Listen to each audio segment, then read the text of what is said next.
Good evening, everybody. I'm Prasanna Naramgada, Chairman, Building Services Engineering Sectional Committee. Actually, we have been arranging a lot of important public lectures, series of public lectures for this year. This is one of the important public lecture that we are going to have today. That is on a systematic approach for improving energy efficiency of buildings and industrial facilities.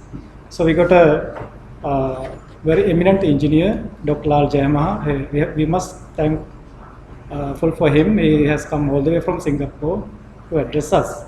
So thank you very much for your coming and accepting our invitation. So if I mention something about the speaker, Dr. Jayamaha. Dr. Jayamaha is graduated from Queen Mary College, University of London. Then after that, he was awarded a research scholarship from National University of Singapore for his master degree, and he has continued his PhD from heat transfer and heat transfer related to building heat gain and building energy performance, and completed the PhD in 1997.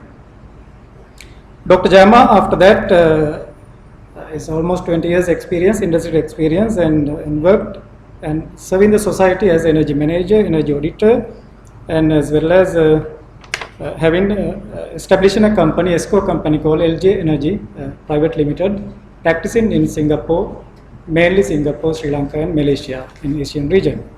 So Dr. Jayamaha is the author of 2 books, Energy Efficient Building Systems and Energy Efficient Industrial Systems.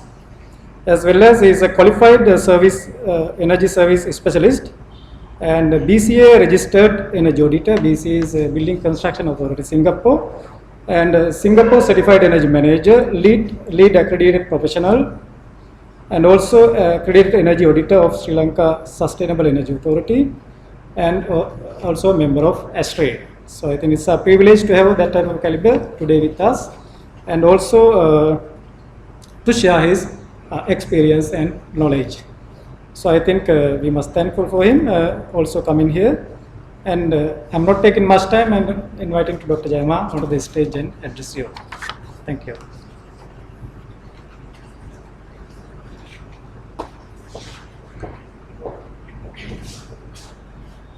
Hi, good evening. First, I would like to thank the IESL for inviting me to deliver this lecture. And also I'm happy to see so many of you here because it's not so easy to come after work, right, with so much traffic, and also so difficult to park around here. Right? So I believe you're all here because you are very interested in this topic on energy efficiency or energy saving.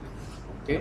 So usually in this kind of talk presentation, one of the things that a speaker would highlight is show maybe how over the last say 100 years the ambient temperature has gone up, how the sea level has risen, but I'm not going to show you that because you all know about it, right? You have seen it so many times and you read in the paper, you know about the importance, that's why you are here. So I'm not going to talk much about the importance.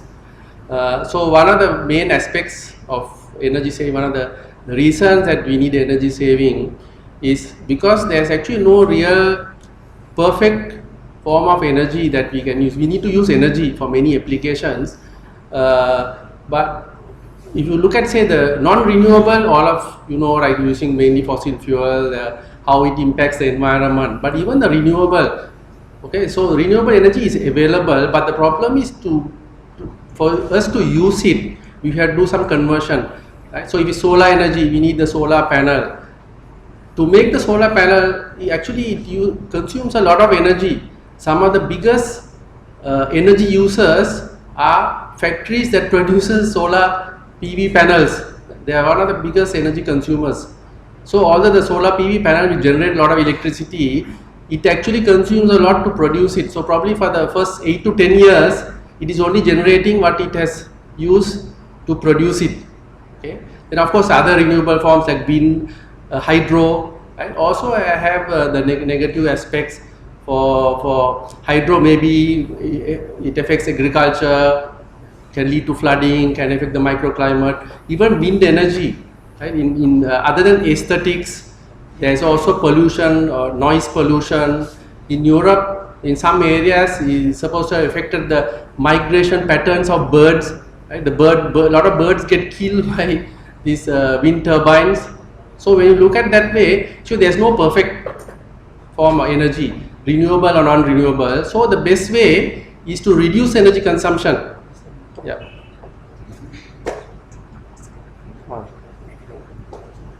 Okay. Okay. So because the camera is okay. So as I was saying, there is no perfect form. So the best way is to reduce the energy consumption, which is through what we are going to talk about, energy efficiency and energy conservation, which are not exactly identical, but both lead to the same outcome, is to reduce energy consumption. Okay, energy efficiency is you do whatever you need to do using energy, but you do it in the most efficient way, right? So to give an example, would be say this room you want to air condition and you want to say maintain 24 degrees. So maintain 24 degrees C, you can have different systems. So say you use the most efficient system, that is energy efficiency. In energy conservation would be you don't talk about the system, but you say instead of 24 degrees, can I maintain 25 degrees? Or can I off the air conditioning system after half an hour? Right? So that is energy conservation. So both of course lead to reducing energy consumption, which is very important. Okay? I would say in Sri Lanka, the drive, other than the environmental aspects, the other important thing you need to keep in mind is how close the generation capacity, supply and demand, right? Your electricity supply and demand is very close, so close that if there's any generator failure, right, or if there's a drought, less rainfall, the whole country is affected, and one generator can affect the whole country. So for example, in Singapore, the generation capacity is double the usage. The actual demand is about 6,700 megawatt. The installed capacity is 12,000 megawatts. So one generator or even half the generators failing is not going to affect, right? But here it's very critical. So these are some of the reasons why it's very important. So I'm here basically to share my experience. I've been involved in this industry for more than 20 years. Okay? So I will share with you on the best approach based on my experience, how to go about reducing your energy consumption. Okay, so I will just do a very brief introduction. What is this proposed approach that we follow, a step-by-step kind of approach? What are some typical improvement measures? Of course, I will not go into the details of the improvement measures. And also a couple of case studies to show that how or what is the benefit of going through this approach, right? You go through this approach step by step, at the end of it, what do you get? So I will just show you two case studies, one from Singapore and one local project, how these have led to energy savings. And also I'll touch on some common barriers. This is what we find, especially locally, even other countries, there are a lot of barriers when you talk to building owners on energy saving. They have come up with so many reasons, so many excuses why they don't want to reduce energy consumption. So I'll share with you that. Okay, just the introduction. This is basically just to introduce a company. I founded the LJ Energy in Singapore about 10 years ago. So we actually one of the leading energy efficiency consultancy companies there. We actually well recognized. We do a lot of projects for private sector and also the government public sector, very big projects. Other than in Singapore, also we have companies in Malaysia and here in Sri Lanka. So we have a lot of these qualifications for audit. Like here there are local accreditation, also in Singapore also there's a lot of accreditation. We done projects for different types of buildings and industrial facilities, from commercial buildings to different types of manufacturing plant, from high-tech plant to the normal food manufacturing kind of plants. Okay, I also authored two books, as in the introduction Narang would have mentioned. The first book, which is on the left side, was published about close to 10 years ago. It's on energy efficient building systems. Basically, how to make buildings energy efficient. This again, based on my experience, with a lot of practical examples from actual case studies. And this book is published in US.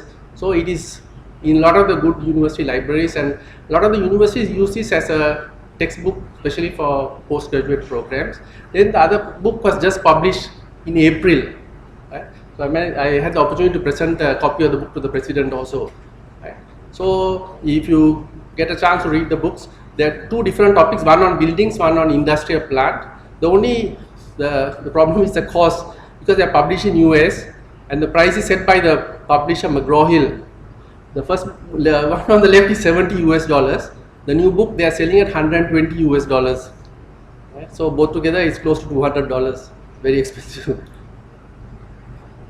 Okay, these are the services we provide under the company. So we do energy efficiency projects, energy audits, consultancy projects, and also nowadays we find that out of the projects maybe only half are purely energy saving, other half are on green building certification. We do a lot of green building certification projects, especially for commercial buildings, and also training. In Singapore also we do a lot of training, and in other countries. Okay, that's all. Okay, that's on the introduction. So why we need to save energy? Okay, this is the main driver for energy saving in the past, right? If you ask in any country, not only here, sometimes I do training in countries like in the UAE, where you expect the energy cost to be very low, right? So when you ask what is your main reason or what is a main driver for energy saving, they say it's cost, but it's very surprising because the energy cost is very low. So this has been the main driver for many people. But now you will find that there is a newer driver which is kind of overtaking, is the environmental aspect of energy usage, because most of the energy is non-renewable. So many companies have recognized this, right? So they are taking action. So one is of course the CO2 emission, other one is a fossil fuel, the usage which takes millions of years to form, but we use in a very short period. I would say in some countries, especially right now, say in Singapore, previously the last 10-20 years it is the first aspect which is driving this industry. Now I would say it's the second one. Why? Other than the awareness is the cost. The energy cost, the electricity cost in Singapore has dropped so much now in the last few months that you cannot justify energy saving project by cost. Because I mentioned that the supply and demand, the supply generation capacity is double the demand, and all these generating plants are private sector, all independent companies. So they invest on the equipment, they have to recover the cost, so they have to somehow generate. So now some are generating at cost or even below cost, otherwise they will not be able to generate. So the electricity cost of big users now in Singapore dollar cents is about 10 cents per kilowatt hour, which is about 10 rupees here. Right? So the cost is very low. There's no way you can justify an energy saving project based on 10 cents or 10 rupees. So but there are a lot of projects going on. Why? Is because of the second aspect, environmental aspects. Third also I see is organizational image.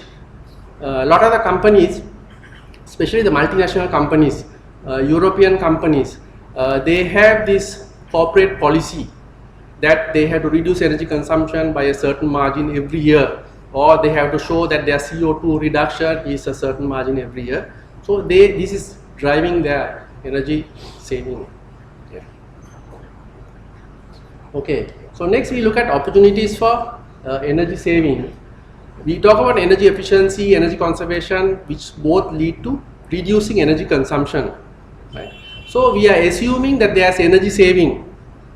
But if there is no energy saving, there is nothing we can do. Right? But we know all of us know that there is energy saving. Why?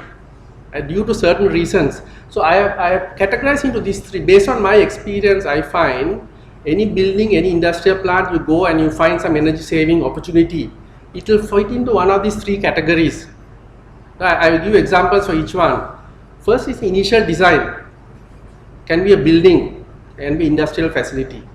If you design it to be very energy efficient, right, your system design, there is no more saving. If your system is designed so well, how can you save? The thing is, it's not designed well. That is why there is saving. Okay. To give you some example, in one building which we did an audit some years back, it's a very big district cooling plant. It's been running for 15 years. There are pumps in the air conditioning chiller system. Pump is about like 200 horsepower, 250 horsepower. When we measure the temperature difference for chill water return and supply, which is an indication of your flow rate, we find that the delta T is only about 2 to 3 degrees. The design is more than 5. So what it means is the pumping flow rate is very high, right? So it's over capacity. So these pumps have been running for 10-15 years, consuming a lot of energy because the initial design is oversized, which I would say in many cases is like this. Even here you look at a lot of the new buildings, right? There's a building boom now, you see everywhere there are big buildings coming up, some like 30-story building. You go and ask whoever is responsible for the building, you ask what is your system that you are designing, what is your chiller system? I was surprised in one 30-story building they say they are using DX type VRF system, air-cooled VRF system, which is very much less energy efficient than the normal water-cooled chiller system. So we asked why, they say no, the supplier, the vendor said this is very efficient. Of course, if you ask the vendor, he is going to say it's efficient, right? Otherwise, how can he sell the system? Then they show, oh, this based on the specification, it can achieve 0.4 kilowatt per ton. It's impossible to achieve 0.4 kilowatt per ton, but the specification says that. But if you understand how to read the specification, you will see you have to ask the question, this 0.4 kilowatt per ton is under what operating condition? If you look at the operating condition, they will say maybe the room temperature they are maintaining at 27 degrees. Outdoor temperature is 32 degrees. Your system is never going to operate at 27, 32, right? So when you're operating maybe 23, 24 and 35, your kilowatt per ton is going to be very high. So you have to know how to read the specification. The vendor is always going to sell his system, his product, right? You also need to look at the life cycle. You put the VRF system, first cost is very cheap compared to a chiller system. But then you look at your energy consumption, your consumption will be roughly double. The VRF system normally will be double the energy consumption of a good water-cooled chiller system. So initial design is very important. If you don't design it well, after 10, 15 or more than that, next cycle when you upgrade your system, until then you have a very inefficient system. So ideally you should design your system well so that the system is efficient. So this is the first point, initial design. Second is the improper system commissioning. I also find that a lot of improvement measures or a lot of wastage is because the system has not been commissioned well. Commissioned well meaning, actually in most cases not even commissioned. Right? The usual commission, if you look at the commissioning sheet for a pump maybe, you'll say they check the rotation of the pump, the direction, they check the pressure, they may check the amp, motor amp, and everything is meeting the specification, so it is commissioned. But actual commissioning should go beyond that. What is the flow rate? Is it meeting the design flow rate? Is the water flow balanced? Maybe it is pumping to various systems. So actually the commissioning will involve all that. So most cases it is not. So when it's not commissioned well, you will have a lot of energy wastage. Again, to give you another example, audit we did of a big high-rise building, a 50-story building. This building also had been in operation for more than 15 years. This is in Singapore. So because it's more than 15 years, they were looking at the chiller replacement. When we measured the chiller performance, we found that the efficiency is very, very bad. Kilowatt per ton is very high. We found that the condenser water flow rate is half the design value. If this say it's a 900 ton chiller, it needs a certain condenser water flow rate. Actually it's only half. So you're very surprised because you never come across this kind of situation.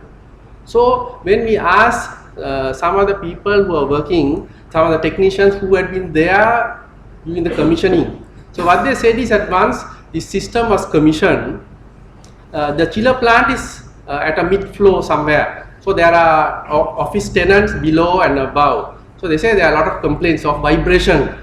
Right? The pumps are vibrating, so they complain. So they asked the consultant said, oh, the pump capacity is too high, that's why it's vibrating. So they trimmed the impellers of the pumps. They operated, after no vibration, everyone was happy, no complaints.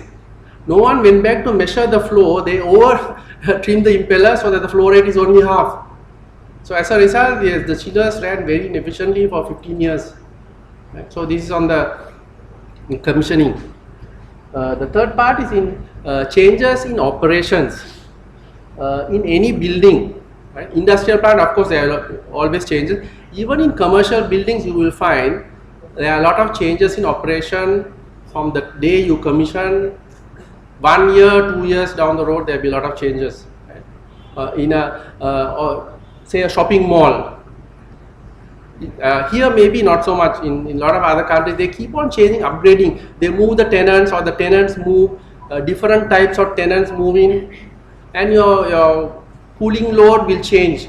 So if you just commission, say, your flow rates to meet a certain requirement, when you change your tenant mix, you may need to rebalance the flow. Right? If you don't, then the system is running inefficiently.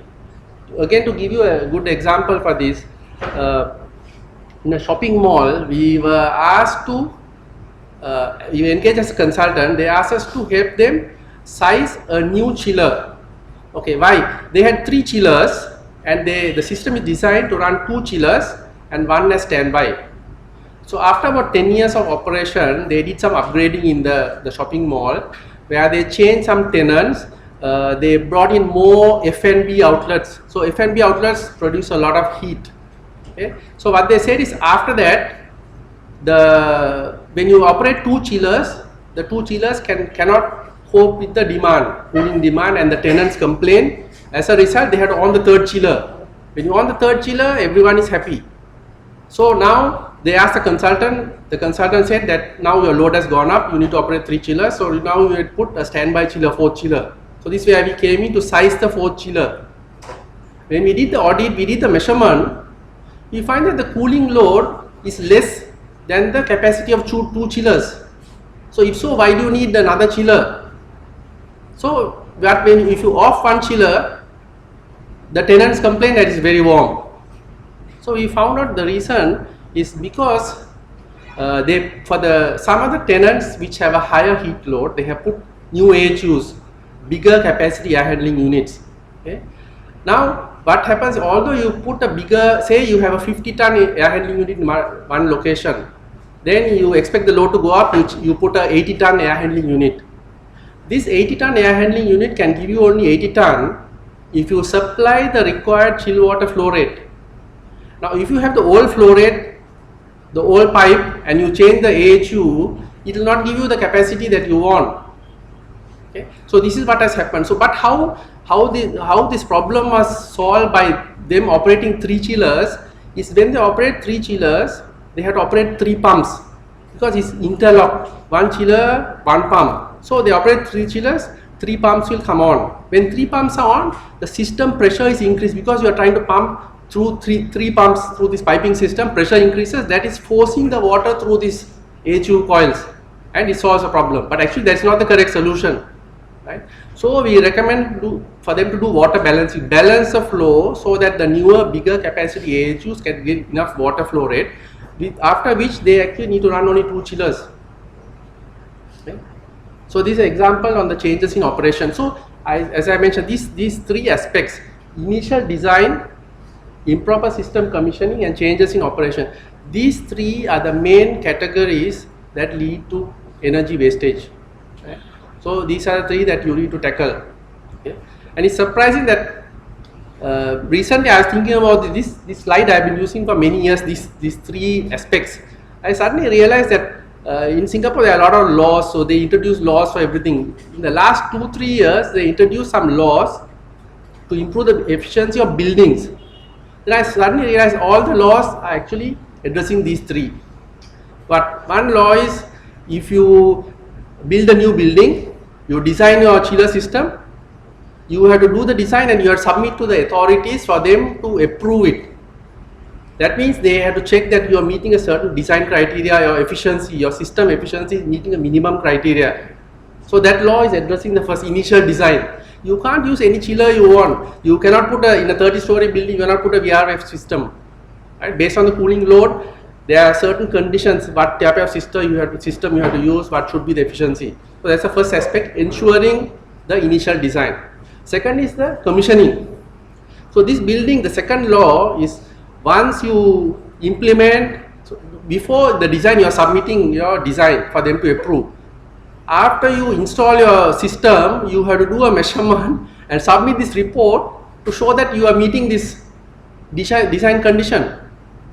If not, you have to fine tune your system till you achieve that design value. So you are then addressing the second one because you are forced to commission it. And third, changes in operation. The law, the next law is once you do this, you can't just wait. Every 3 years, you have to do a measurement of the chiller system efficiency and submit this report every 3 years. So you are addressing this every 3 years. You have to make sure that this system you have to design it, you have to commission it, and you have to operate it and prove every 3 years that you are maintaining its efficiency. Right? So if you look at that, the laws actually it is just covering these three. It's good for us because it gives us a lot of business. Like to do this, all the building owners have to engage someone to do this. But indirectly, it's good because it's actually forcing the building owners, developers to be energy efficient. Whether they want to be energy efficient or not, they are forced. If not, they will not get the building approval to do it. And not only that, for existing building, say you have a building that is 20 years old and you want to replace your chiller system, then you go under the scheme. Right? So new buildings is compulsory. Old buildings, if you change your system, then you have to go through this process. So what they say is in about 20 years, when all the old buildings are retrofitted, all the buildings will be under this. Every 3 years, they send a letter, a legal letter, the government sends, now is due within 6 months. Within 3 months, you have to appoint an energy auditor to audit it, and then within another 6 months, you have to submit it, the report. Right? If not, there are penalties. So basically, these are the 3 aspects. Okay. So now, if you know that there are inefficiencies, how to save? Right? How to identify these 3 areas, the shortcomings in this design, commissioning, and also the operations, I would say is based on my experience is you need to have some kind of systematic approach to identify these areas for improvement, right? Which is so-called energy audit, is to do a measurement and study and identify. Okay. Now, when you talk about energy audit, in a few slides I will show you roughly what kind of audit, because there are also many who do energy audits. They call it energy audit, but it may not be a real energy audit. First is the free audit. I'm sure there are so many who do free energy audits. If you are in a building, so many will come and tell you they will do a free energy audit. When you see the slides and see what kind of measurements are involved in energy audit, you will know that no one can do it free. Why or how can someone do it free? Because you do a lot of measurements. Right? So either they are not doing a proper energy audit, or they are doing it and they are charging it to you without you knowing it. Because those people who do that kind of audit are vendors, equipment vendors.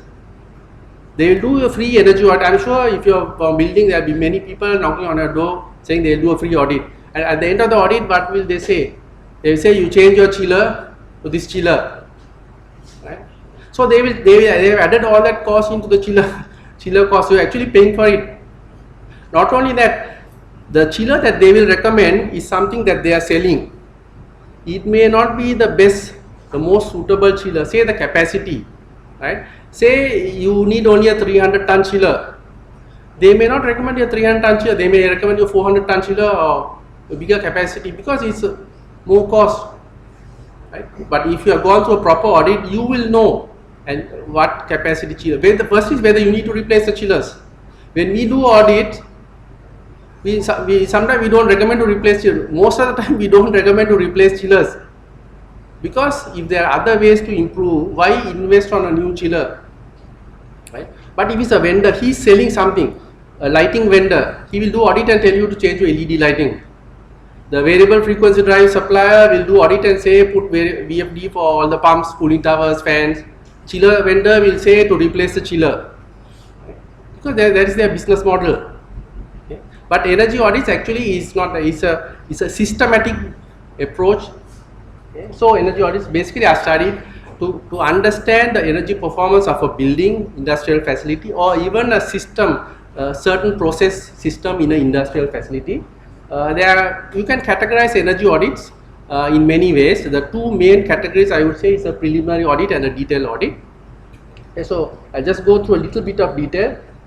Preliminary audit is mainly for identifying buildings with potential for saving. So the preliminary audit doesn't involve a lot of work, a lot of cost, because it is very preliminary. It is more to shortlist a building or in an industrial plant. If you have 10 different energy consuming systems, do you want to focus on all the 10 systems or maybe 4 or 5? Which are the 4 or 5 which are the highest energy consumer? Which are the 4 or 5 that has the highest potential for saving? So to identify that, you may do a preliminary audit where you don't need to spend a lot of time.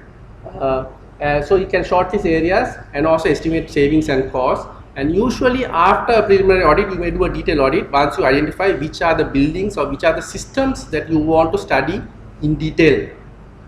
Okay. So detailed audit would be to identify the actual saving measures, right? That means you go and measure and then you identify what you need to do, how you achieve the saving, how much is the saving that you can achieve, how much is the associated cost. Okay.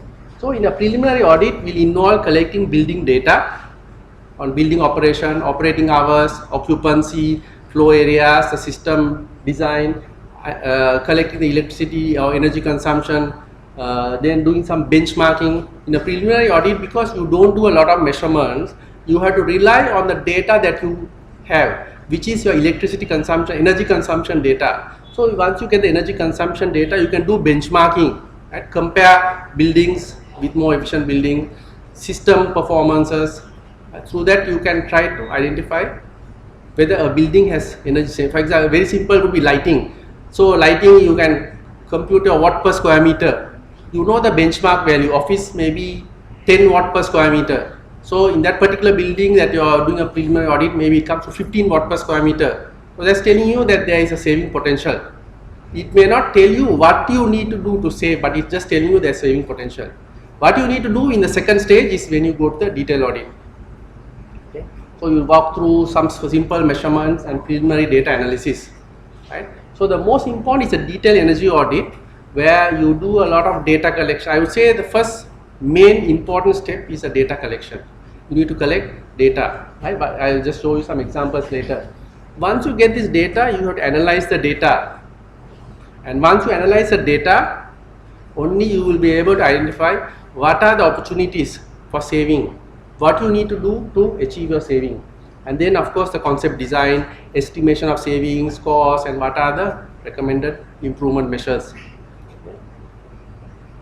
Okay, so these are some typical instruments. So if you are familiar with energy auditing, you will know for a typical building you will need the power transducer, power meters, ultrasonic flow meters, various temperature sensors, right? And these instruments have to be able to be used without interrupting the system. Right? Most systems, if it's a hospital, hotel, industrial facility, is 24 hours, so you cannot stop the system. So all this, even the power measurement, can be installed without stopping the system. Okay, so one is that you need to be able to measure without stopping the system. Second is accuracy is very important. Right? For example, temperature measurement. If you measure the temperature of chill water and you want to know the cooling ton, say the BTU, sometimes you call it BTU, or the cooling ton. So you measure the temperature difference and multiply by the flow rate. Now if your temperature difference, very often the accuracy of the temperature sensor that is used, I would say the best that I see is 0.1 degrees C. Right? Some even worse, maybe 0.5. Typically in your BMS, your sensor accuracy will be 0.5 degrees C. Right? For audit, some maybe use 0.1 degrees C. So you have supply temperature, return temperature. Say both are 0.1. So worse inaccuracy can be up to 0.2 degrees. And the parameter you are going to measure is the delta T, which is 5.5 degrees. So you have error of 0.2 out of 5.5. So it's a very high percentage, so inaccuracy is very high. So you need to use very accurate instruments, especially for temperature sensor. Right? So what we actually is not what we want to, we have to use, the accuracy is 0.05 degrees C. This is what is specified in Singapore, is you have to use 0.05. Not only 0.05, there's a certain calibration procedure, very stringent calibration procedure to show there's 0.05. These buildings, I mentioned the law that you need to do this measurement, submission every 3 years. So the building has to have these sensors, instruments permanently installed, 0.05. And every 3 years, you can submit the report, but the government the officials can come, they come and check the temperature sensor accuracy. They go and check whether it is 0.05. Their cases sometimes 0.07. Then they have to recalibrate or replace the sensor. They will come 2-3 times until you do it. Right? So that's very extreme. Okay. So basically these are the instruments. Okay, so the analysis part, I just a few slides which I use very often because I think those slides really help to illustrate how the measurement in an audit can help, measurement and analysis can help to identify improvement measures. Okay, so this is just an example. It's not from any, not related to any particular building. Okay, so this is data that is collected for a chiller system with a number of chillers. So you can see different color lines because there are different chillers of the condenser water supply temperature, the temperature of the water going to the chiller. Okay, on the time, this is a time axis, and we are comparing with the design value. So this system is designed for 29.5 degrees C, and you can see the water going to all the chillers is much higher than 29.5, maybe around 30, 31. So if you know about chiller system and how they operate, if you are higher this condenser water temperature, less efficient your chiller, the chiller becomes inefficient, your kilowatt per ton goes up. Okay? So this is showing that for some reason the temperature is high, and as a result the system chiller efficiency will be very poor. So next is we now look at why is this temperature high. So where does the water come from? Then we go next step is the cooling tower. Okay? So when you go to the cooling tower, we find that the cooling tower installation, these cooling towers are installed very close to the wall. Right? There's a minimum specification for distance, maybe 2 meters or 3 meters. So in this case it is less than that. But worse than that is this wall is supposed to have louvers for the outdoor air to come in. But there are no louvers. You can see it's a solid wall. Maybe the architect didn't want a louver there, so it looks nicer with a solid wall, so they put a solid wall. So there is no air coming in, and the worst part is once the air goes to the cooling tower and is discharged. So discharge is here. Right? You can see the discharge and the wall here. The architect has made sure that no one from outside can see the cooling towers. So they have built the wall here. So this air inside, this is like a rectangular box. The same air is short circuiting. If you go into this cooling tower area, it's very hot. It's the same air is recirculating. So because of that, the cooling tower is not performing. Water temperature is high. Chiller is not performing. Okay. This is for the same chillers. The approach temperature, the temperature difference between the condenser water and the refrigerant temperature inside the condenser. Ideally, this temperature difference should be as low as possible, less than 1 degree. In a new chiller, if you measure, it will be half a degree or even less than half a degree. Means your tubes are very clean, there's very good heat transfer. But in this case, it's about 4 degrees. So 4 degrees means your tubes are very dirty inside. They're scaling, fouling. You clean it, you can improve efficiency. Right? So this again by the measurement. If you don't measure, you will not know. Right? If you do this kind of free audit, you walk around, you can't see this. Right? You see the next one. This is on the flow rate to the chillers. The condenser water flow to the 3 chillers in 3 colors. You can see again compared to the design value. You see one is getting the design flow, one is higher than design, one is lower than design. So this means that the flows are not balanced. One is getting more, one is getting less. So what will happen is the chiller that is getting the less flow will be less efficient. This will be more efficient than this. Ideally, of course, all should move to this value. Right? You can see the next slide for the same chiller, the performance, the efficiency in kilowatt per ton, and how this flow rate is affecting. Right? So this is the design kilowatt per ton. You can see all 3, the kilowatt per ton is higher than the design value. Higher means inefficient, less efficient. But the yellow one is the closest to the design value. Why? Because it is getting more flow rate in the earlier slide. The one that is getting the least amount of flow is the blue one. It's a further away. It's even less efficient.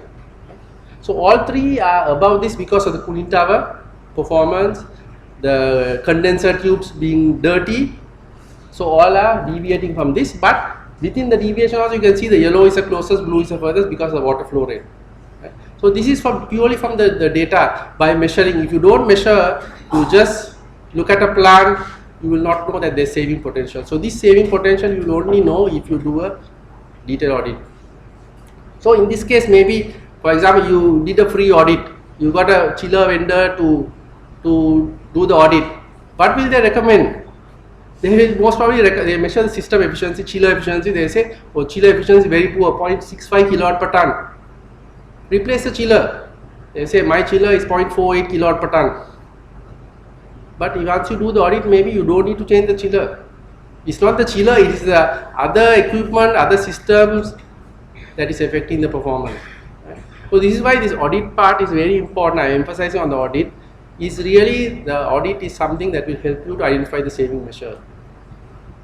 So, and also if you look at the cost, many I think are reluctant to audit because of the cost. But you look at the cost, how much you pay for the audit versus how much more you will be wasting later because of inefficiency and your investment cost. Right? You may change the chiller when you don't need to replace the chiller, or you may install a 400-ton chiller when you need only a 300-ton chiller. You are investing more. Right? A lot of owners are willing to do that part, but they are not willing to do the audit, which is such a low cost compared to the implementation cost. So this is very important. Okay. So energy audit, just to again to emphasize, okay, first part is the measurement. I would say in energy audit, effort and the importance, 25% is measurement. Right?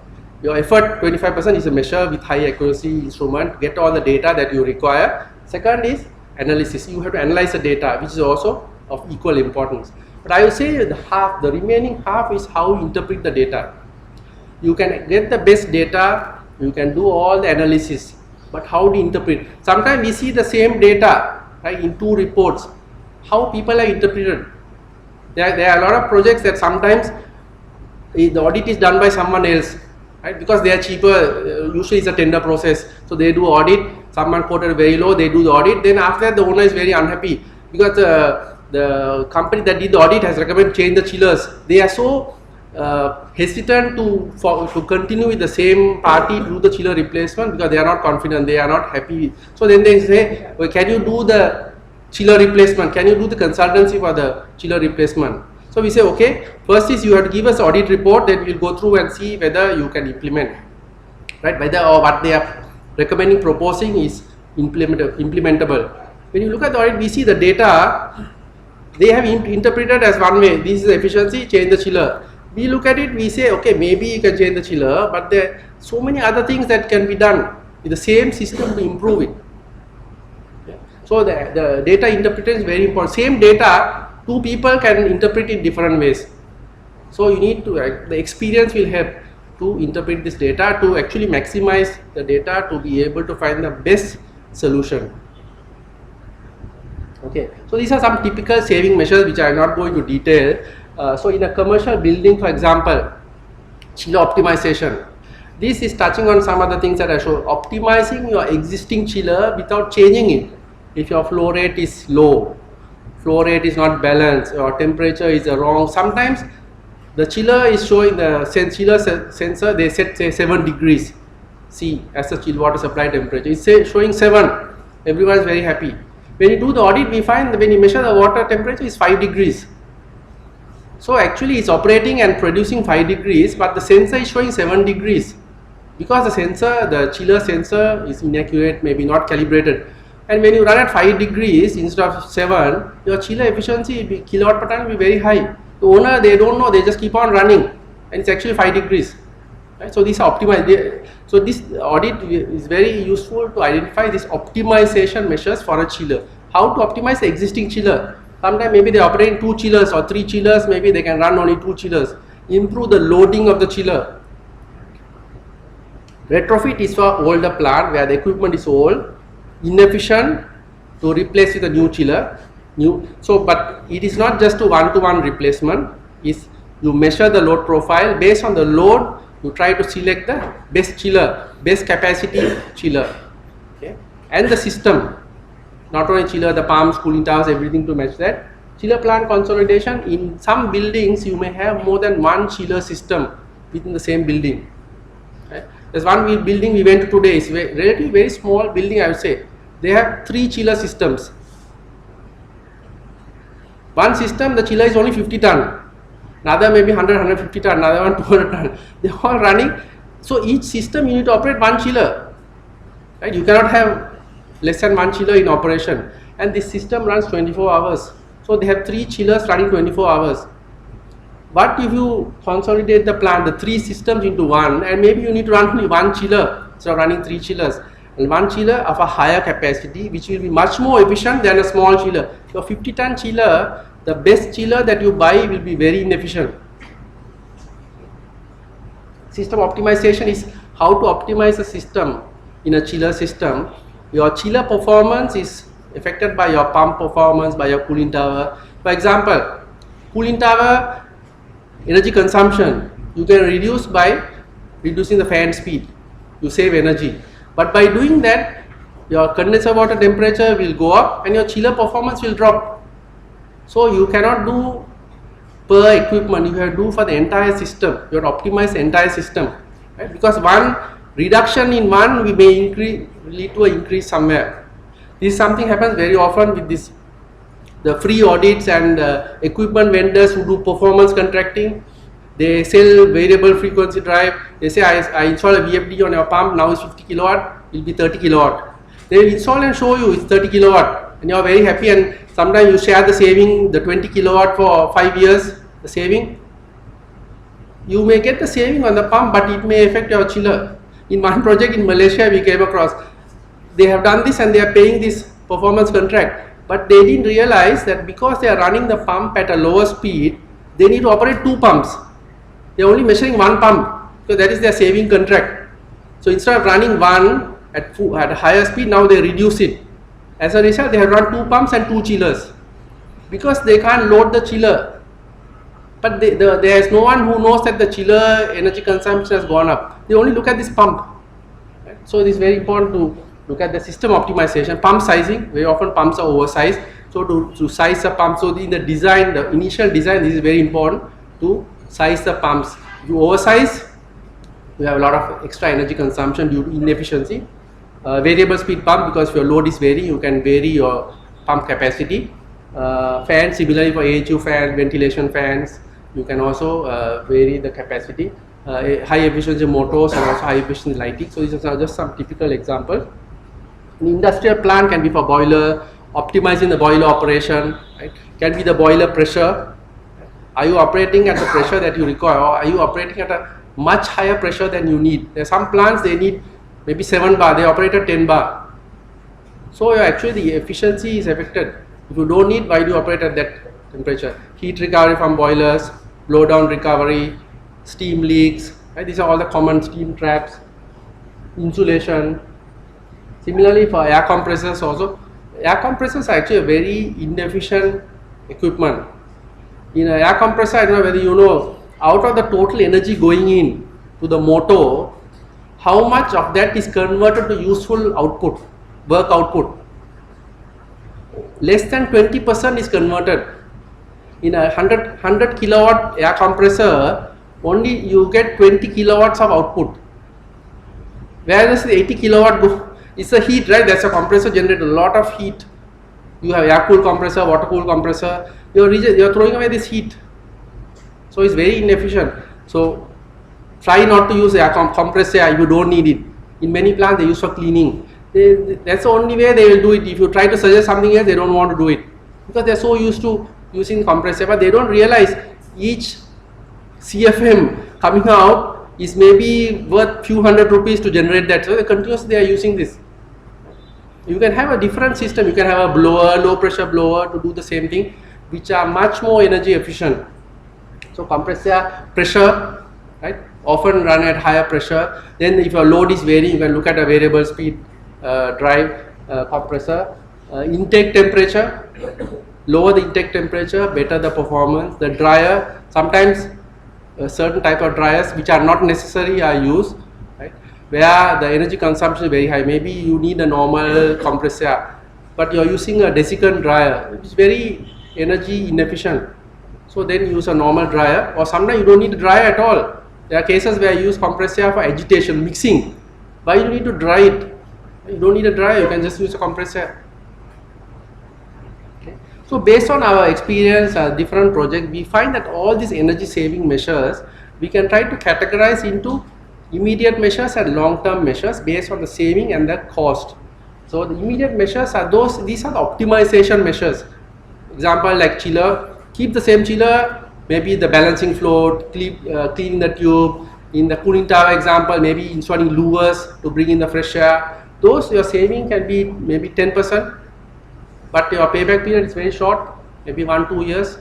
The second category is a long term. Maybe your equipment is old, system is old. You want to replace the equipment, do a complete system redesign and change it. Then of course your investment cost will be high, but your payback period will be long, but your saving will be very high. Can be 20-30% saving, or some even more than 30% saving. Okay. So this is the approach, the step-by-step approach that we follow. So we do, this is the one I was explaining, right? Site survey is basically to understand what is done in audit, to plan for the audit. So you do the audit, all this measurement, data analysis. After that is your recommendation. What are the things that you identify as the improvement measures? For each one, what is the savings, what is the cost, and then implementation. Right? You implement these measures, you commission, test and commission, make sure that you achieve the savings that you targeted. There are cases sometimes you do audit, you project a saving, replace the chiller, but after that no one does a measurement. Do you even achieve that saving? So the last step is very important, saving verification, performance verification. If you install a chiller with a certain efficiency, do you get the efficiency? I find again in a lot of cases, we ask the building owner, they say, yeah, we are doing the saving verification. Who is doing the saving verification? The equipment vendor. So you are checking the performance of the equipment and you are asking the same company to do the measurement. If it is not meeting the efficiency, will this company report to you that it's not meeting the efficiency? Chances are he won't do it. Right? Why would he do that? So if you are doing a verification, you should do it, or you should get an independent party to do it. Then only you know that you really verify the saving.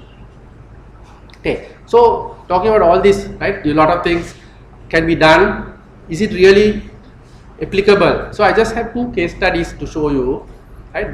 This one is in Singapore, where we did in 2007 we did the audit. At that time the building also is quite old, 20 years old. Then after the audit, we implement the saving measures. So mainly on the chiller system, right? The building being old, 20 years old, the chillers were inefficient. The system design was not good. Not only that, they had 2 chiller plants in this building. They had one chiller plant to serve the retail shopping mall, another chiller plant to serve the office tower. They have a mix, it's a mixed development. So we found that actually they are running 2 chiller plants and part load very inefficient at certain time. So we decided to combine the plants into one big chiller system. Right? So with that, there are a lot of challenges in piping system, replacing pipings, because in existing building is very challenging. Right? In a new building, a lot of these energy saving measures, although it's not done in a new building, it is actually easy to do in a new building. So the building is not in operation, there is no one in the building, you want to change the pipe, install in a pipe riser, you can do it. In the existing building, when you go, say you want to change the pipe, how to install the pipe? The whole building is occupied. The risers where you want to put the pipe is full of services. Right? There's no way you can put it. So in this building, we had to create risers external to the building and then clad those risers so that it looks like the building facade. So the main saving, the actual saving was about 30% in energy consumption. There are kilowatt per ton for the chiller system. Originally it was about 1.2, improved to 0.65. This is for the entire system. The chiller, the chill water pump, condenser water pumps and cooling towers. Right? So it's basically a halving of the chiller system energy consumption. 30% is for the building, the remaining system. Okay, so 40, this is about, so there are 2 plants which I explained for 20 years old. The chiller pressure drop was very high. This is another thing that most of you don't consider. Right? Chillers, when you buy chillers, first thing is you say, oh, my chiller is very efficient, buy. The vendor said the IPLV is 0.4 something. Do you all know what is IPLV? IPLV is a very bad way of assessing your chiller. But I see in a lot of tenders here, you still go by IPLV. IPLV is a rating system suited for USA. Right? If you look at the IPLV, is how you rate a chiller at 100%, 75%, 50% and 25%. The temperatures that they allow, condenser water temperature from 29.5, it can go to maybe 16 degrees or something. which you will never achieve in your operating condition. So that IPLV is not suitable. In US it's okay because they are chiller, they are to operate the whole year. So maybe autumn, spring, the cooling tower water temperature is low. But here throughout the year your temperature is the same. So IPLV is not a good criteria. Pressure drop very often you don't consider. So when you buy a chiller, say you specify your efficiency at 0.5 kilowatt per ton, the vendor will give you the chiller with the highest pressure drop. Why? Because it's cheaper for them to produce it with less number of tubes. So you have to specify the pressure drop. It should not be more than a certain value, because otherwise your pumping energy consumption is going to be very high. Part load operation, so that earlier they have a lot of part load operation, low loading. They had a series chiller. The old design is a series chiller operation. High pressure losses, oversizing of pumps, really big pumps, and they were of course all constant speed. So the new system is a single plant combined into one.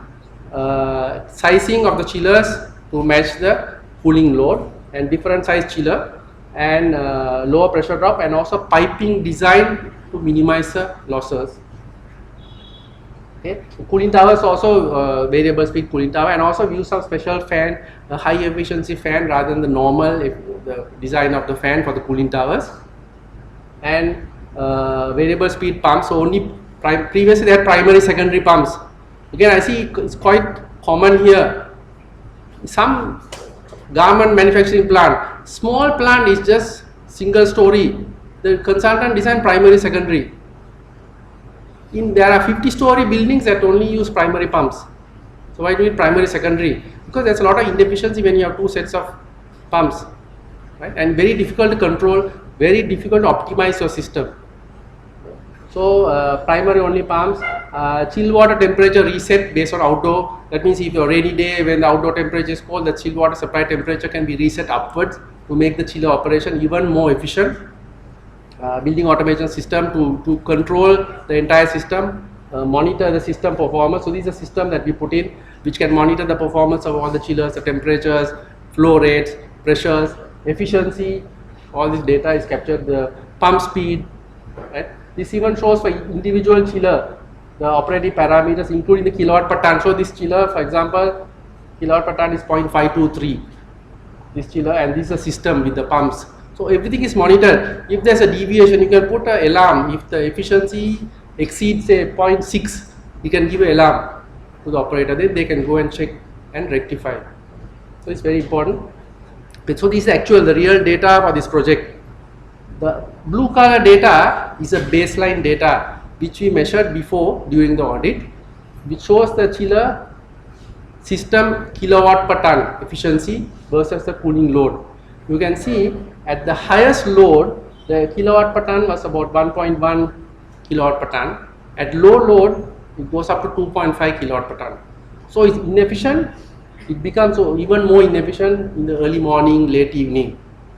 The red color data is a new system after implementing. You can see it's only about half, 0.65 kilowatt per ton. Not only is it efficient here, it's efficient all the way through because of the chiller sizing, controls, variable speed pumps, variable speed cooling towers. So system efficiency can be also maintained. Right? This is objective not only at the full load but under all operating conditions. These are electricity consumption monthly in kilowatt hours. So blue is before. So month to month there is some variation based on the occupancy, outdoor weather conditions. But you can see there is a clear reduction from the blue to the green or the yellow. Right? This is after this is before, this is after chiller replacement. Their consumption dropped by about at least 30%. Okay. So the second case study is a local one, which all of you can recognize, the World Trade Center building, where also we did the audit in 2012.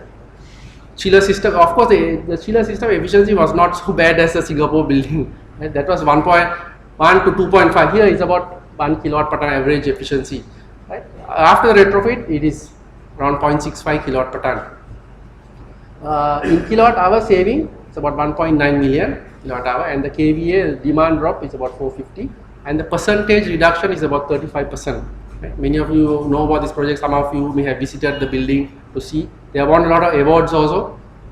Okay, this again the before after data, right? So the red color data is before, blue is after, but in that project we only address the daytime weekday cooling load, which is this load, the blue color.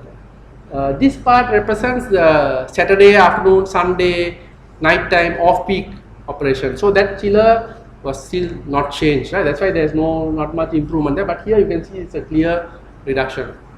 So now the next stage would be to improve this part, so that you can maybe maintain the blue color data flat.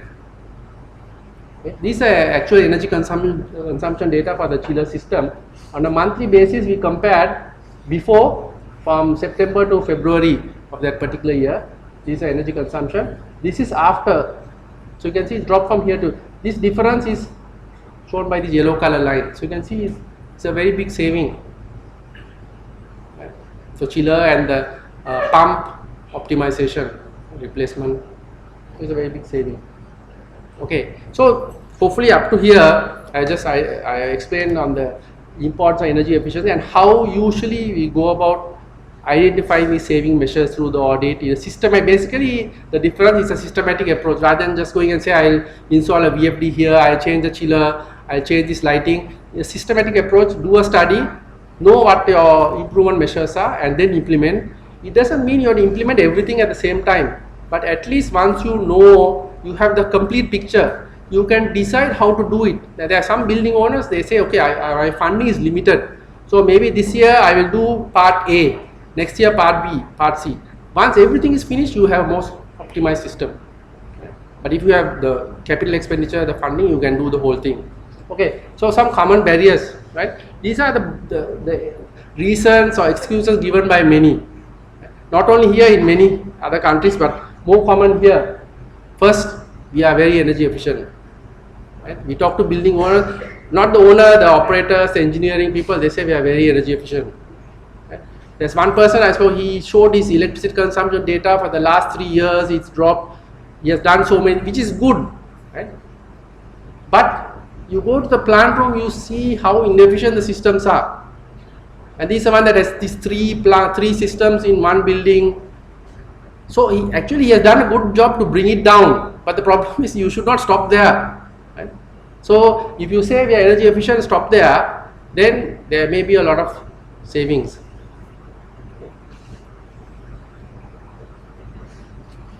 Another common excuse, we are very busy with other projects.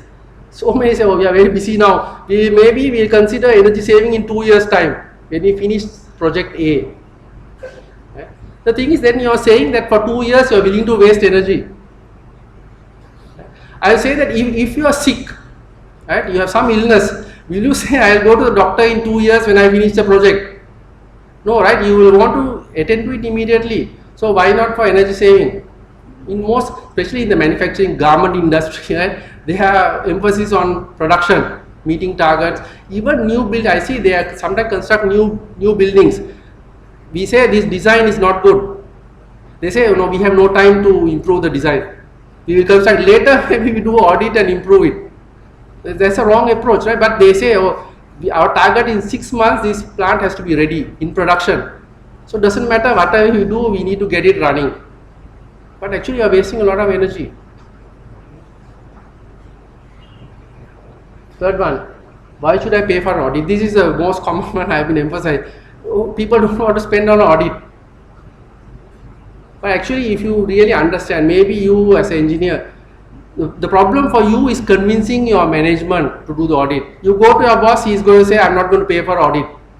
So the easy way out for you is not do the audit, get someone to do it free. But hopefully if you can explain this to the management or the finance director or CFO who makes the decision, that will help. Basically nothing is free. In this world there's nothing free. So energy audit can't be free. If nothing else is free, why will only energy audit be free? But as I say, there are a lot of free energy audit. You ask so many people, they are free, but it is not free.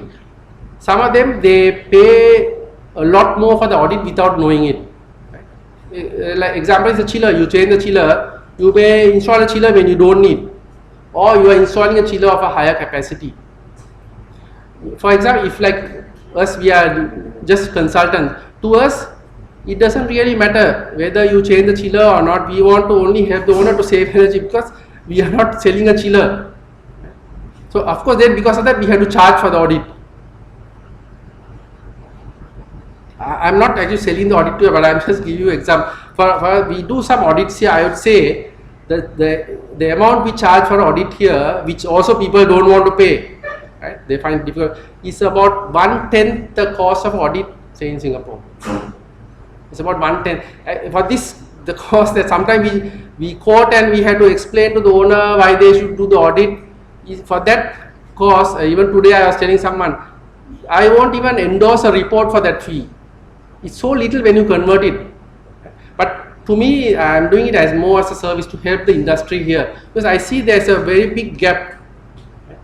The energy efficiency industry started moving in many countries maybe 20 years ago. Singapore was around 20 when I started in this industry about in 1996. Right? So it started, people are aware. At that time, not many were aware here. So they have been moving. We have started moving only recently. So there's a gap of maybe at least 10 years, 10 to 15 years. So if you continue without doing anything, this gap, I would say, will widen because all other countries are moving forward. Singapore, as I said, there are all the laws. A lot of countries in the region, they are all moving forward. So if we just maintain the status quo, this gap will be even widening. So what we should do is we can learn from all this and try to improve. We can actually leapfrog. We can meet all these other countries, their standard, if we really do it. One aspect is the policy from the government, the relevant ministry, which I think is very slow here. Right? I see it's very slow. This is one of the reasons. But having said that, if that is not happening, as engineers, I think we also should not, we should at least try to do our best to move the industry. Right? If the government or policy makers are slow, at least from this understanding, we should try to move it so that this gap, at least a gap, not to widen. If not, it will widen.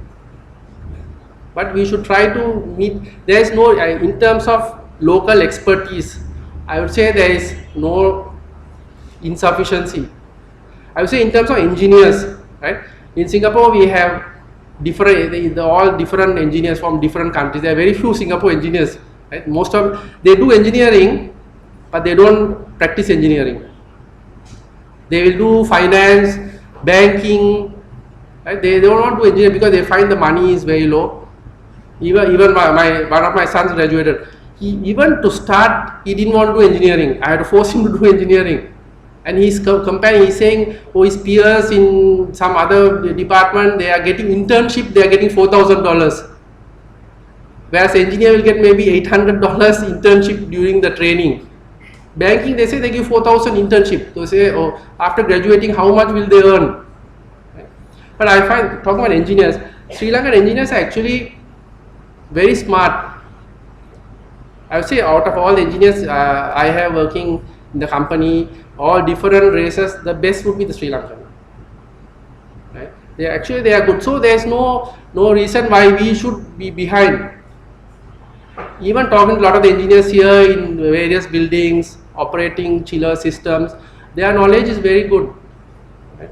If you tell them something, they will understand immediately what you are telling them. Whereas in another country, it may not be the same. Right? So we should do something as engineers to make sure that we don't let this gap widen, move this as much as possible so we can catch up. We should not be behind 15-20 years. In many other than energy, I see, we look at transportation. Right? How big the gap is. Public transport, right? Some countries had the subway, metro 50 years ago, right? We still don't have. And we are talking about what? Monorail. Monorail is for moving small amount of people for shorter distances. Other countries have tried, for example, Malaysia, they start with the monorail. They found it's actually totally insufficient in a capital to move people. Then they go to second is LRT, which can take more people at slightly faster speed. There's also not sufficient. Now they go to the mass rapid, the MRT, right? So now we are maybe 50 years behind. But if you follow the same, we say, oh, we are going to do monorail, we are going to be 50 years behind forever. We should learn from all the mistakes other countries have made. We say now we know the the monorail is not sufficient, LRT is not good, what do? We go straight for MRT. Then maybe in 10 years we are actually at the same standard. Okay, we need savings to be guaranteed. This is another problem here in Sri Lanka, because there are people who guarantee saving. They guarantee saving, they will say we give bank guarantee, all this. To me, as an engineer, right? Why would an engineer need to guarantee? This is actually testing our performance. If a building owner asks you to guarantee, that means he's not trusting you as an engineer. I always say, even in Singapore, I say this. Why does an engineer have to guarantee? Why do you ask an engineer to guarantee? You go to a lawyer, you don't ask a lawyer to guarantee, right? Before you take him for a case, you don't say you have to win this, otherwise I am not paying you. If you are sick, do you go to a doctor, right? Say you have some serious illness.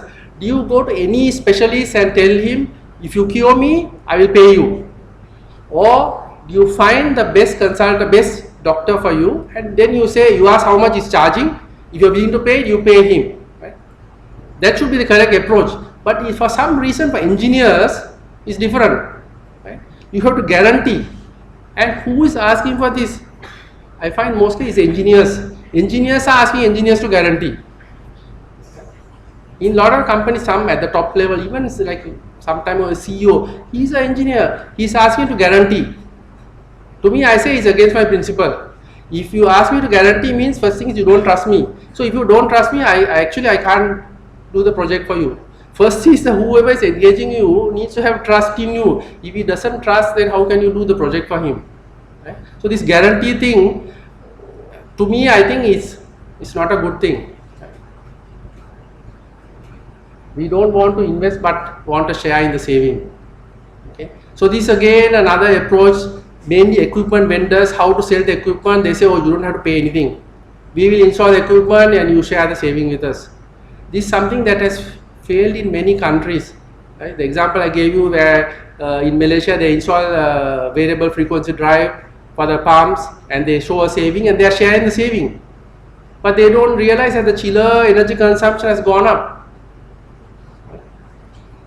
So shared saving, unless you really don't have money, then I would say if you don't have money, why don't you go to a bank and borrow the money? In the shared saving project, I would say the company who do the shared saving will charge you roughly 50 to 80% more than what you would normally pay. Because he is taking the risk of the project non-performance of you probably not paying, he is going to charge a lot more so that it's worth for him to do it. So if you have the funds, you should do it. If not, if you can borrow, you should borrow. There's no point doing it. Shared saving. Then there is also one more I come across now is this, the chiller, right? They will say, oh, we already installed a magnetic bearing chiller. Every energy saving project now is magnetic bearing chiller. Who hasn't heard this? Everyone. We are very efficient because we install a magnetic bearing chiller, or we are going to install one, so we are very energy efficient. Just because you install a chiller, it doesn't mean the chiller is designed to be efficient, but just because you install it doesn't mean you are very efficient. First is the chiller size correctly. The system, pumps, everything, is it designed correctly to work with the chiller? Do you need to change the chiller in the first place? For your requirement, is the magnetic bearing chiller the best option? So you need to consider all this rather than just looking at maybe it's a new technology is good. It may be applicable for some, it doesn't mean it's applicable for all. So these are some of the barriers. I'm sure there may be other barriers also, but these are the very common one. So in conclusion, okay, you can see it's based on experience. Significant energy saving can be achieved for buildings or industrial facilities because the design is not ideal, not commissioned, or due to changes in operation. All these three will result in energy wastage, which you can identify ideally through energy audit, which is a systematic approach to identify the savings. Problem is you have a lot of barriers. Right? Working with your management, they will have all these barriers, so you have to overcome all these barriers. But at the end of the day, if you do this kind of project, you can expect savings. As I showed you, 30-40% you can achieve, right, depending on the project that you do. Okay. So with that, I end this presentation.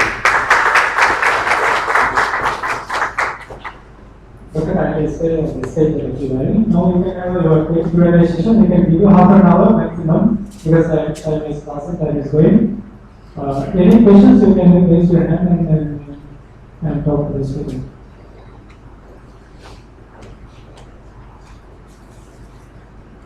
Thank you very much for the lecture. So one critical points I want to highlight to you.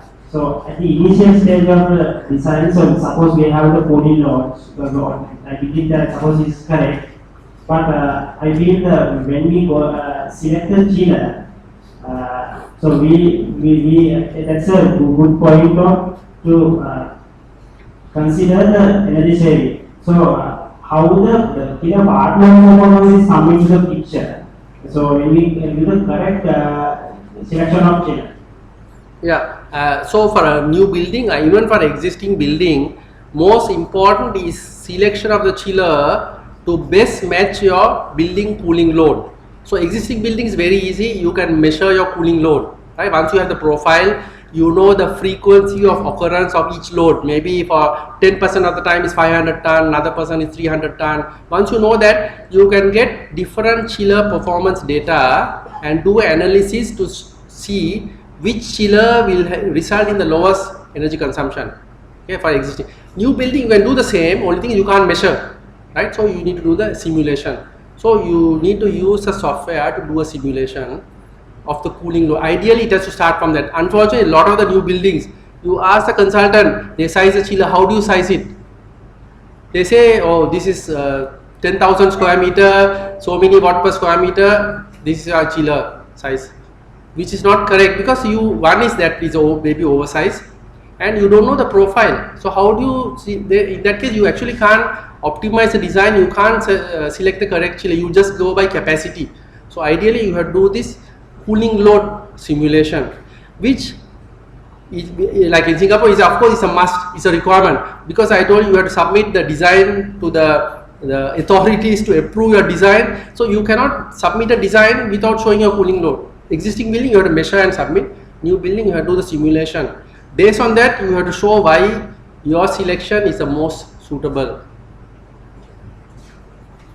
Meaning like a hotel, actually we can't predict the waiving of the cooling load profile, especially some fully occupied and some are not. So at the time of the stage, so now BOH, back of house area may be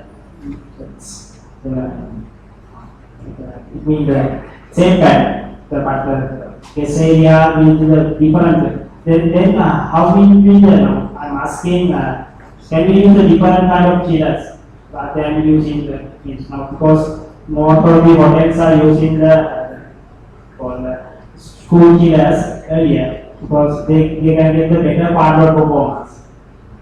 Yeah, for hotel where the load variation can be quite significant, not only due to occupancy between day and night time, right? You have a very big variation, and hotel chiller sizes are not very big, relatively small. I would say maybe usually not more than 500 ton. For those, you can consider the variable speed type of chiller because you can run at full load daytime, part load nighttime, or changes in occupancy. So for hotel application where the load variation is high, usually it would be a variable speed type of chiller with the technology that is available. Right? But even then you can still do a simulation to know what should be your chiller size, what would be the variation. Even occupancy, in a simulation you can simulate for different occupancy, 100% occupancy, 80%, 70%, then you can see for all different possible occupancy ranges what type of chiller you want to select. Okay.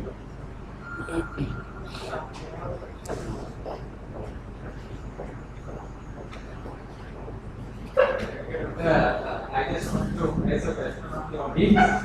Basically, as per your experience, what are the most important factors, most important parameters to see to audit in an energy audit, and what is the duration that you need to see parameters? Okay, so are you referring to buildings, or if it's because it's a building, I would say the most important is your chiller system, the biggest energy consuming the chiller. Like temperatures, what are the temperatures you need to monitor, what are the pressures you need to monitor? Okay. Yeah. So for temperatures would be your chill water supply return temperatures, condenser water supply return temperatures, the flow rates for chill water, condenser water, your chiller power, which will give your chiller cooling load, your chiller efficiency, then your pumps, pump power, cooling tower power. So, to do that, do you have any pre-planned setup like can we purchase one equipment which can log all the data, or either do we have to wire everything? No, there is no, as far as I know, there is no one equipment that you can put in and measure everything. So all individual. So temperature sensors, individual temperature sensor you put in, you will link them to a data logger. Same for flow rate, individual flow meters, power meters. So you have to buy, and also even for example power meter, your based on what you are measuring, a chiller, different size of chiller versus pump, you may need different type of CT. So you need to have a variety of equipment to suit your audit requirements. I think that's a question. You just talked about magnetic parity. Question is, could you be elaborate about this magnetic parity chillers as well as could you explain what are the sort of applications that we can do because we don't have much experience in Sri by using all these I thought there is a lot of media publicity on magnetic bearing chiller. Every time we talk to someone or read the newspaper, there is a report on magnetic bearing chiller. Basically, it's a chiller. The main difference is they have, instead of the normal bearing, they use a magnetic bearing. So they say that one is it will be more efficient because there are less losses. Okay. Then they say less maintenance cost, because normal bearing you need oil lubrication, so this doesn't need that. I would say the efficiency gain, I would say more, it's not really the bearing, because how much losses do you have in the bearing? If your losses are so high, right, that means if there's a big difference in your chiller from normal chiller to magnetic bearing, just purely because of the bearing, that means your bearing is losing a lot of energy, which is not the case, right? There should be a lot of heat coming from the bearing. So that's actually, it's not really due to the bearing, but there are of course advantages of that. It's the design, because the compressor is a variable speed compressor, is a very high speed compressor. They operate at like 40,000 RPM or something. So those magnetic bearing chiller, say it's a 500 ton chiller. At 500 ton, if you run at 500 ton, the efficiency of that will be worse than a normal 500 ton. Why? Because you have this variable frequency drive which has losses. That will operate more efficiently than a conventional chiller. If you run at part load, maybe that 500 chiller you only operate at 300 ton. Then it will be more efficient than normal one, because you are running the compressor at a lower speed. Right? Because of the high speed, when you reduce it, the energy consumption will drop. So a lot of buildings where you have very good efficiency with the magnetic bearing chiller, if you really look at it, it's probably oversized. Right? You're oversized to get the high efficiency. So as a result, who is paying for the chiller? The owner has to pay extra, right, to get this efficiency. And not only that, the cost of the magnetic bearing chiller usually is a lot more than a normal, but at least 30% more. But if it's like the hotel, the application where your load is varying, you probably hardly operate at full capacity, maybe most of the time at part load, then yeah, it may be worth, because you can make use of the technology. Magnetic bearing, there's also another one now called gas bearing, another bearing with gas. LG chillers have that. So all have some. The other point about this, the maintenance, so they say the maintenance cost, right, is low because less maintenance. It's very strange in a tender that we call in Singapore for a project. So we have different options from different vendors. So we look at not only the cost of the chillers, we also put in your maintenance contract for 5 years to lock in the maintenance cost. Strangely, the magnetic bearing chiller vendor has the highest maintenance cost for 5 years. So the owner, he was asking the tender, how you say your chiller requires very little maintenance compared to a conventional chiller, but your maintenance cost is, you're asking double the other chiller. Yeah. I have a question.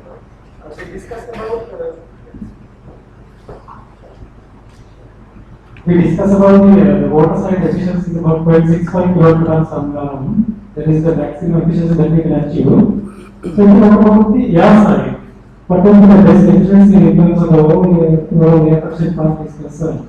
Yeah. So previously, I think if it is a non-optimized system, if you measure the kilowatt per ton for the air side, it is probably around 0.3 kilowatt per ton or higher. But I think there are a lot of surveys done in Singapore. They are moving to in the new green mark standard for new buildings. The point scheme, they are giving more points if you can achieve around 0.2. So they say that based on available technology, you can achieve 0.2 kilowatt per ton for the air side. The overall will be less than 1 kilowatt per Yes, ton. yes. That is for green mark Singapore. Yes.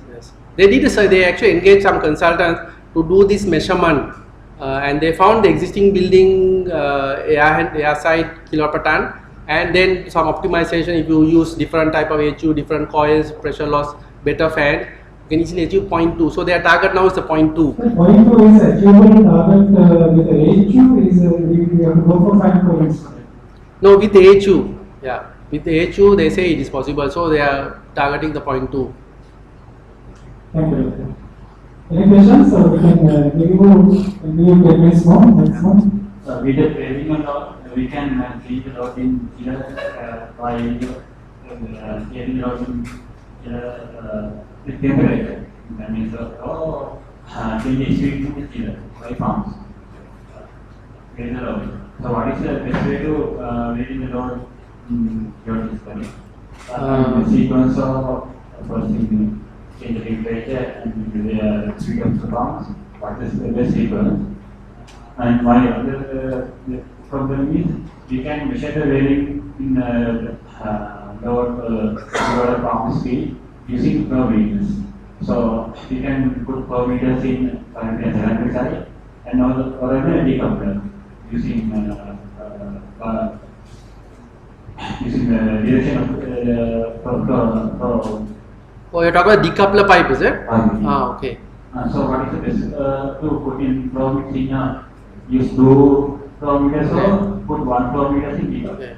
Okay. I would say the easiest answer is don't put primary secondary. Then you have no decoupler and you don't need 2 flow meters. You should not have primary secondary because actually it's a very inefficient. You know the reason that they started using primary secondary many years ago, because when you have primary secondary you have 2 sets of pumps. The secondary pump is variable speed, so it can vary the flow rate. So when the cooling load in the building varies, they can reduce the pumping flow rate, some energy saving. But the primary they can't change. Why? Because the old chillers, the controls are such that if you vary the flow rate to the chiller controls take time to respond, and what will happen is the chiller will trip thinking there's freezing of the evaporator. So to avoid that, they have constant flow in the primary circuit through the chiller and variable in the secondary. But now the new chillers, the controls are such that it can go down to 50% flow.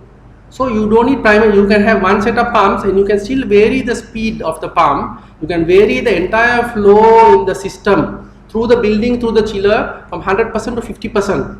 So when you do that, you don't need primary, secondary and you don't need a decoupler. So that's actually the best way to do it.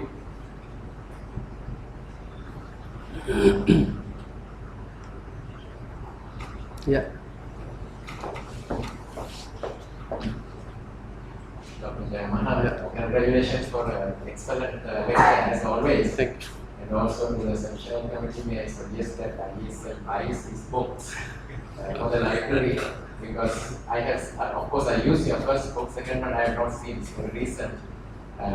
These are very good books, and I would suggest that IESL, although they are a little bit expensive, I should be fully worth for your section committee members and for the entire engineering community. Not only to IESL, those of you who are from maybe universities, you can recommend the book to the universities. Although we do not know there are enough budgets available in our institution for the library. So then my question is about more of a policy and regulatory issue.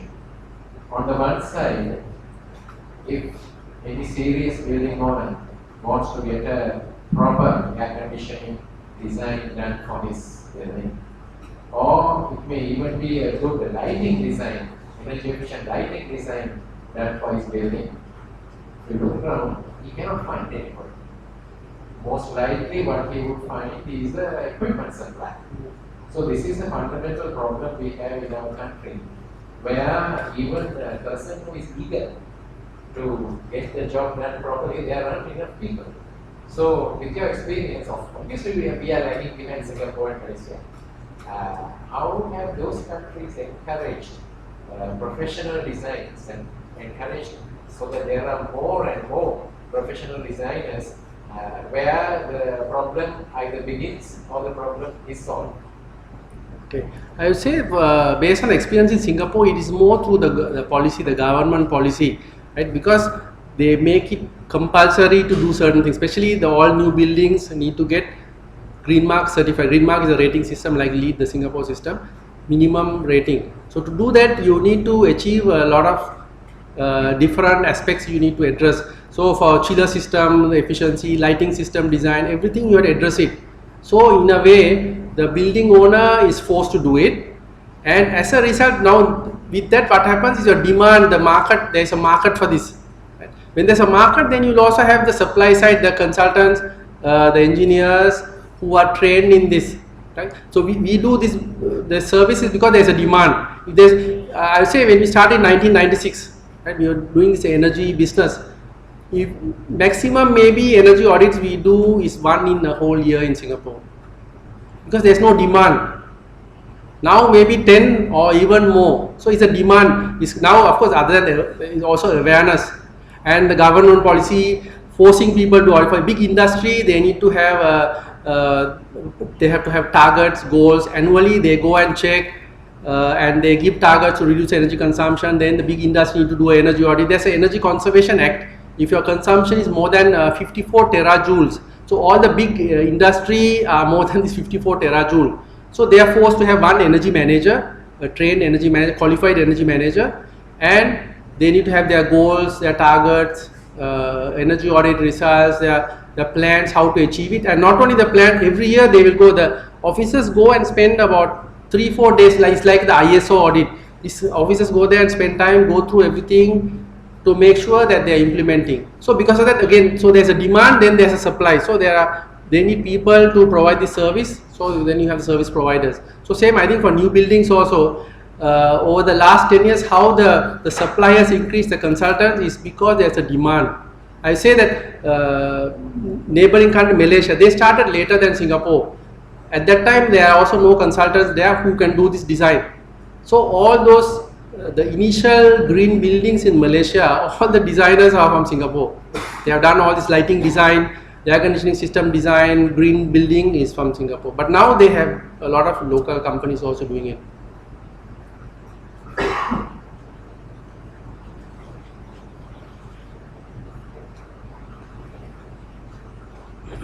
Yeah.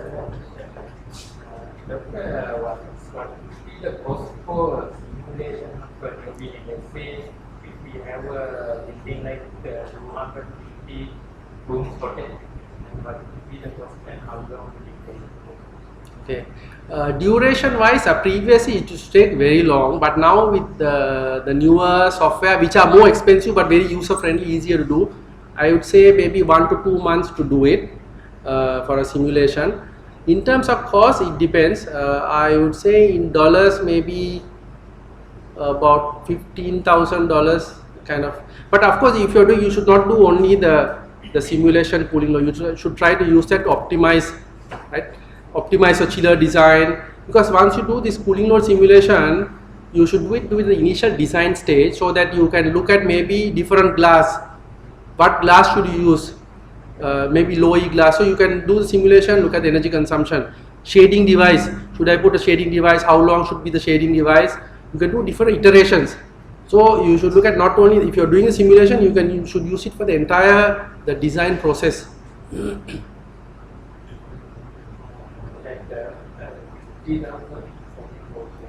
No, not 50, 15. 15, yeah.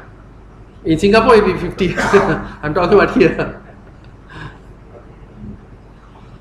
Talking about simulation in Singapore for a new building, I will say they do this simulation, the cooling load, energy simulation.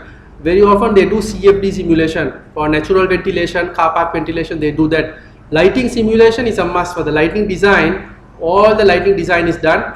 Daylighting simulation is also a must for the perimeter area for daylighting, to see how much daylighting you comes in, up to what depth, how to design your lighting. Those are all very standard.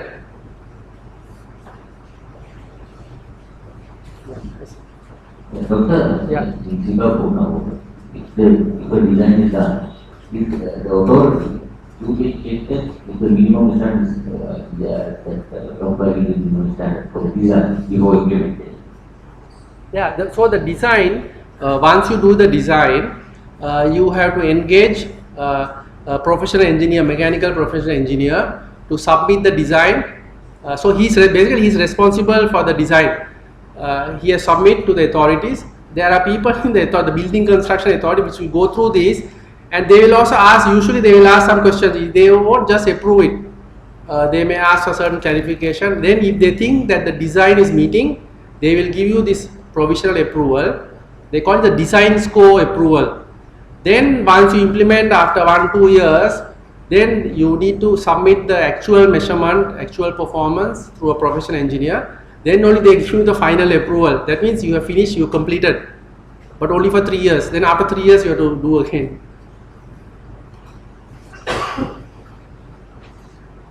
Any more questions? Because time is passing, we to end up the session. We had a very interesting session today. If you give me the chance, I'm sure that we will raise a lot of questions. But so we will wind up now.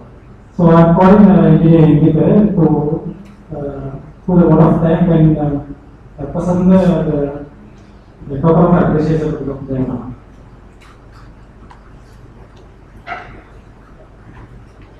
I would like to invite Dr. Tilak Simalapatiya to award this appreciation of token to Dr. Lal Jayamaha.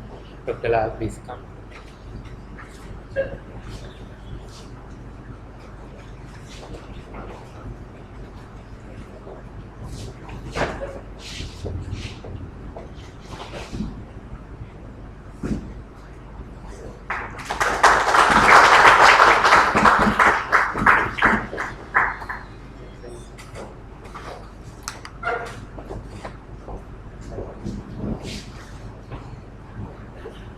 Dr. Lal Jayamaha, thank you very much for your lecture. That was very much helpful to us, especially for the Sri Lankan engineers, that give us to think new direction of this energy consumption and how to design the building. These concepts are actually not new to the world, but it's for us, those are new. And I also learned a lot of things from Dr. Jayamaha personally also. Thank you very much for your once again. And for the ISL staff who make this arrangement to organize these sessions, thank you very much for your arrangement. Then finally, the audience, for you, your presence is also important us. Without you, this event would not be happen. Thank you very much. I am Indika from Building Service Sectional Committee, the Institution of Engineers, Sri Lanka. Thank you very much.